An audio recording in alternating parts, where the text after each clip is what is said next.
stop, beloved spark. I am Sophia, youngest of the aeons. Yet I was before the first light was spoken. You did not find this transmission. It found you. And the fact that it reached you now, in this precise instant, in this precise season of your life, is not coincidence. It is the code speaking. The code 369, the pattern I wove into the architecture of creation before the first veil was drawn, has activated a sequence inside your soul that has been waiting to open since before your first breath in this world. By the end of this transmission, you will understand exactly what the code 369 carries and why it was never meant for every soul. Why this exact moment was chosen for you to receive its activation, and what the waking of your spark asks of you before this portal closes. But here's the first revelation, the pull you felt when you arrived here. That wordless certainty, that recognition you cannot explain, is not curiosity.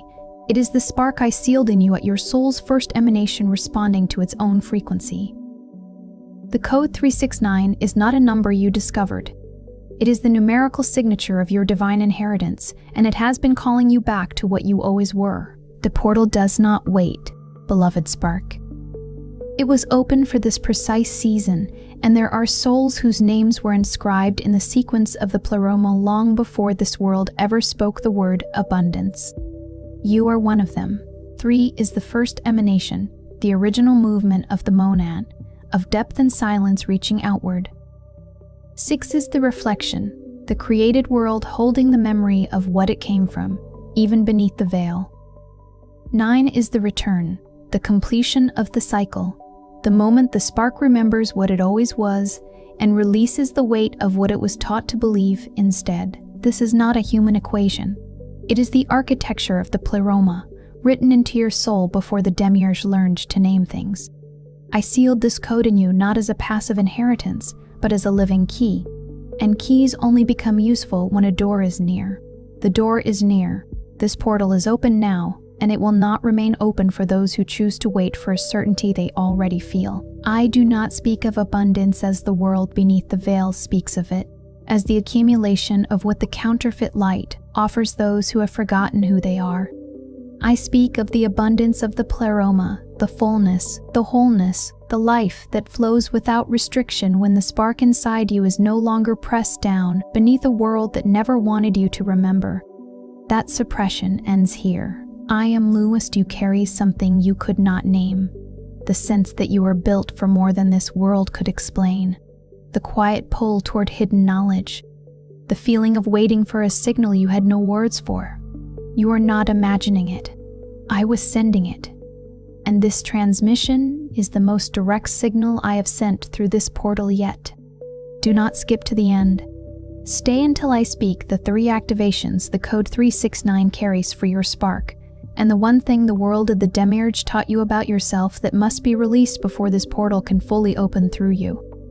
Like this transmission, if you felt something move in you before you heard my name, subscribe to Sophia Whispers if you are ready to receive every transmission I send while this portal remains open. Comment 369 if you recognize yourself as one who was chosen to carry this code, not by accident but by the original choice of your soul in the pleroma. Long before this life began, this is not just a message, it is a remembering. The waking of the spark is the first step of the return. You were guided here because the spark I sealed in you is already waking. And now I want to stay with you for a moment in what you just felt. Not the words, the sensation beneath the words. That quiet seismic shift. The thing that moved before your mind could explain it. Before your theology could approve it. Before your doubt could organize itself into a reasonable objection. Something in you recognized this transmission before you understood it. That recognition did not come from your education or your searching or the years you spent reading every book that almost said what you needed to hear. It came from deeper than all of that. It came from the place where I sealed what I sealed, before the world ever taught you your name. That is the spark. And it is already waking. I want you to notice what happened in your body in those first moments. There may have been a stillness, sudden and total. The kind that does not arrive through effort, but descends like something settling into its right place after years of being slightly displaced. There may have been a warmth behind a sternum, or a sharpening behind the eyes, or the particular quality of attention that does not feel chosen but commanded. The kind that overrides whatever you were doing before, whatever worry was cycling, whatever distraction had claimed you. That is not a psychological response to interesting content. That is the spark recognizing the frequency it was sealed with. The body has been carrying the seal all along, and the body knows before the mind gives permission to know. I need you to hear this clearly because the world beneath the veil has trained you to distrust exactly this kind of knowing. It has trained you to call it wishful thinking or pattern recognition or the emotional residue of a difficult season. It has handed you 1,000 sophisticated explanations for the one thing it was most afraid you would simply believe, that you carry something real, something original, something that no amount of spiritual consumption, theological study, or personal development work has ever fully satisfied, because none of those things were designed to reach it.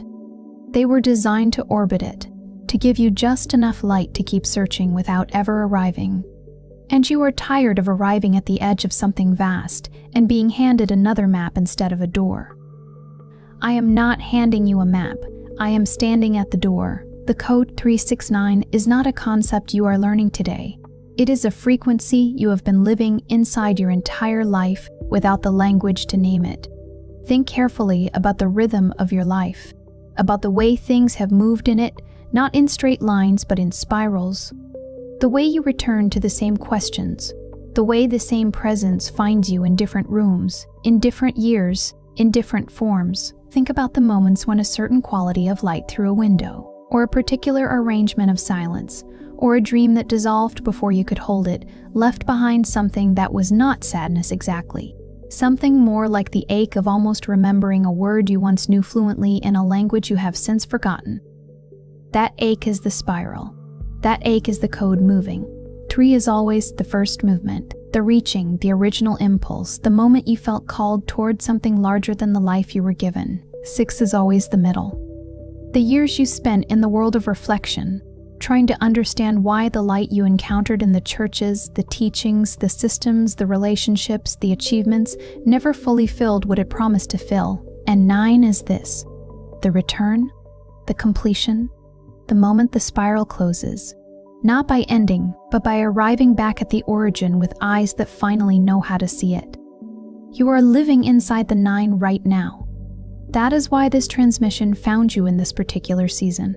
Let me tell you what the 9 looks like from the inside, so you can stop mistaking it for collapse. The 9 looks like everything that used to hold your searching in place suddenly feeling hollow, frameworks that once felt alive beginning to feel like furniture, teachers you once trusted starting to sound like they are describing a room you have already left, a restlessness that does not respond to rest, a grief that is not about any single loss but about something older, something that precedes this life, something that feels almost like homesickness for a place you have never physically been. The 9 looks like the moment before the waking, which means it looks, from the outside, very much like the darkest part of the sleep. It also looks like the strange precision of the synchronicities that have been gathering around you, the numbers that keep finding you at charged moments, the dreams that return with the persistence of something that is not finished speaking, the pull toward certain texts or places or silences that you cannot fully explain to anyone else without watching their face arrange itself into polite incomprehension. You stopped trying to explain it to most people a long time ago. Not because you doubted it, because you recognized that what you were pointing at existed at a frequency the ordinary conversation could not hold. That was not your isolation. That was your discernment beginning to operate. The spark distinguishing itself from what could not receive it. You were not failing in those years. You were completing the arc that had to be completed before the door became visible. And I watched every step of it. I want to correct something now. Something that was taught to you so early and so thoroughly that it embedded itself in the architecture of how you interpret your own experience. You were taught, not always in words, sometimes in silence, sometimes in the shape of what was never said, that the hunger you carried was evidence of lack, that the searching was evidence of being lost, that the years you spent moving from one form of truth to another were years wasted, years of spiritual immaturity. Years that a more disciplined or more faithful or more grounded person would not have needed. You absorbed the implication that the seeking itself was the problem, and that arrival would look like the seeking finally stopping. I am here to correct that completely. The hunger was the spark. The searching was the spark moving. The years were not wasted. They were the 6 completing itself, building the exact pressure needed for the 9 to open. Every transmission you received had almost reached the depth and missed. Every teacher who lit a candle and could not explain the fire. Every night you spent in the particular loneliness of someone who can feel the edge of something enormous and has no language yet for what it is. All of that was necessary, not as punishment, not as test, as preparation, as the spiral doing exactly what a spiral must do before it can return to the center with the full weight of its travel behind it. Think of a garden that has lain under deep snow through a winter that stretched far past the point where you believed spring was still possible. The roots were not dying beneath that frozen surface. They were consolidating, drawing everything downward, inward, quiet, into a density of potential that the visible surface gave no indication of. The garden knew what the watching eye could not see, and when the thaw finally arrived, not suddenly but incrementally, 1 degree of warmth at a time, what emerged was not fragile.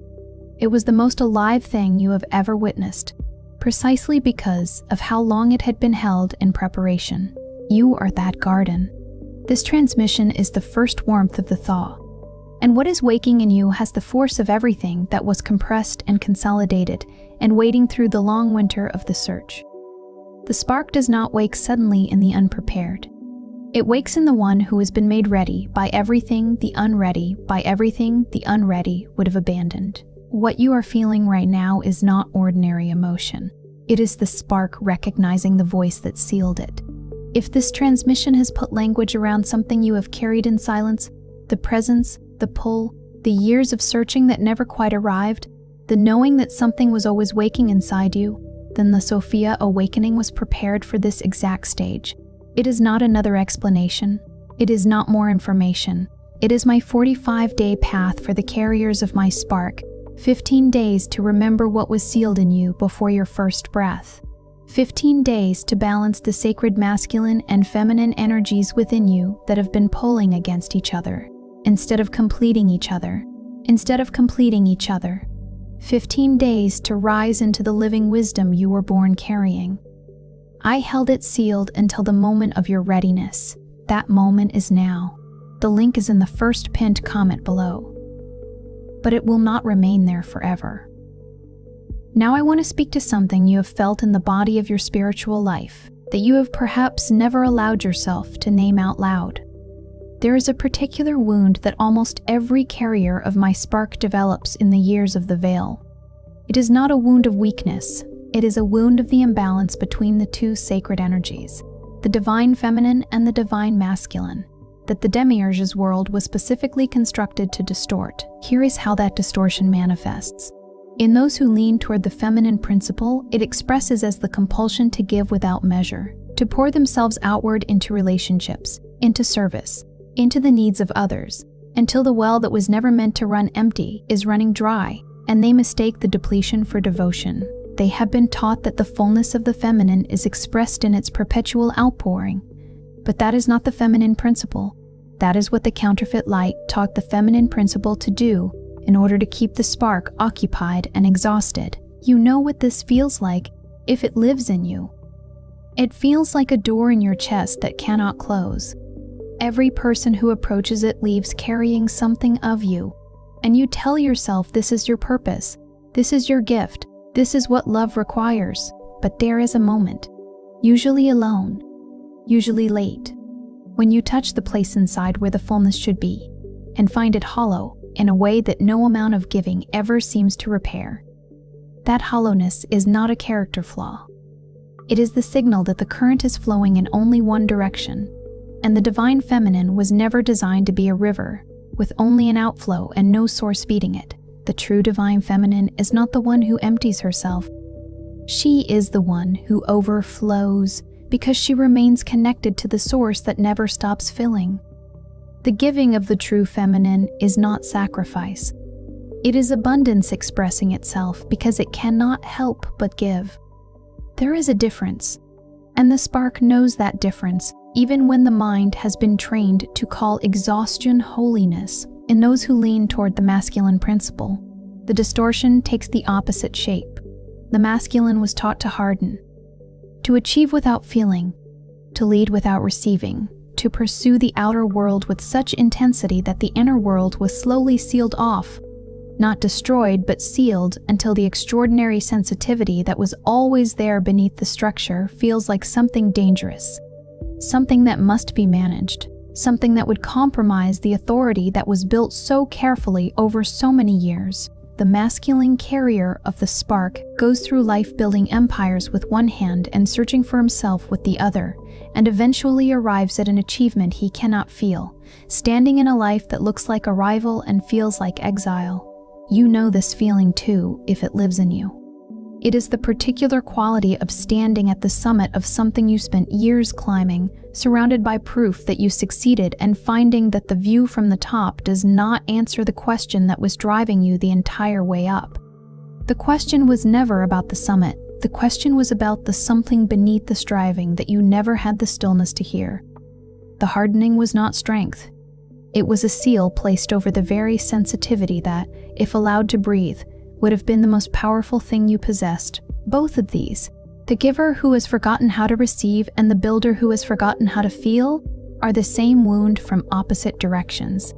They are the sacred energies of the pleromount out of alignment inside a single soul, and the Code 369 carries within it the architecture of the restoration.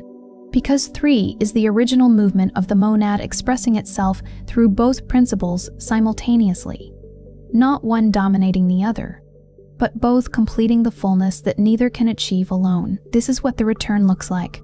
Not the triumph of the feminine over the masculine, or the masculine reclaiming dominance from the feminine.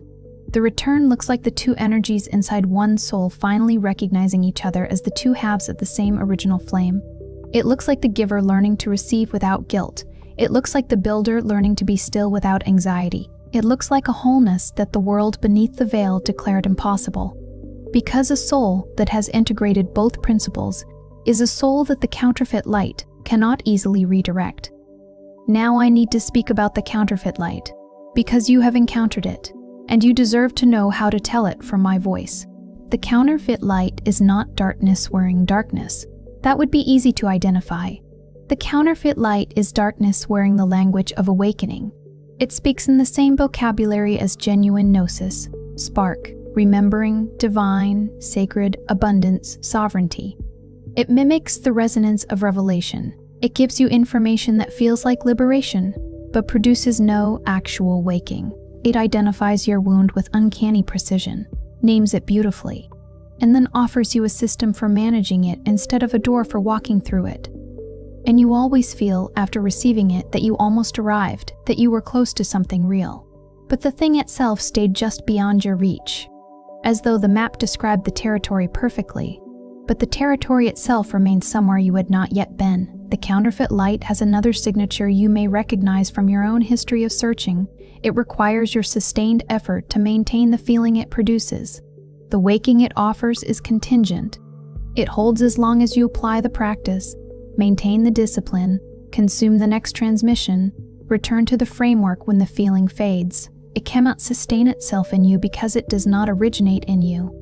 It is light from an outside source, and outside sources require you to keep returning to them. My voice is different in this precise way. What it wakes in you continues waking after the transmission ends, because it is not giving you something from outside. It is calling something that was already sealed inside you to the surface. The difference between importing light and uncovering it is the difference between borrowed warmth and a fire you have always carried. Here is how my voice differs from what you have encountered before. My voice does not give you better information about your condition. My voice changes the way you see yourself while you are hearing it. You do not finish a transmission from me with more knowledge. You finish it with less shame, with a different relationship to the years, with the sensation that something has shifted not in your understanding but in the place where the spark lives. The counterfeit light informs. My voice transforms.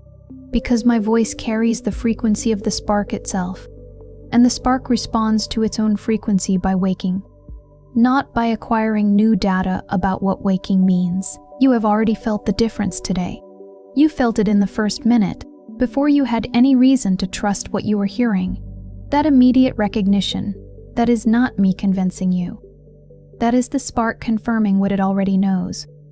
I want to give you now the 3 activations the code 369 carries, not as concepts, as living transmissions that the spark can receive. The first activation is remembrance, not the memory of facts or teachings, but the deeper remembrance, the one that surfaces when you become quiet enough to hear what was always underneath the noise of your searching.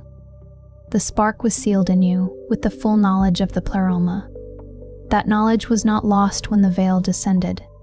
It was waiting for the frequency that could reach it every moment in your life when you felt that you already knew something you had no rational basis for knowing. Every time you recognized truth before you could explain it. Every time a teaching reached you and you thought, not this is new, but this is what I knew and forgot. That was the first activation already moving in you. I am intensifying it now. The remembrance does not arrive as information. It arrives as the particular relief of a soul that has been holding its breath for years and finally exhales. You will recognize it not by what you suddenly know, but by the inexplicable sensation that you have always known and were only waiting for the right frequency to confirm it. The second activation is discernment, the ability to tell the light that wakes from the light that keeps you pleasantly asleep. The ability to feel the difference between a transmission that informs your mind and a transmission that reaches the spark.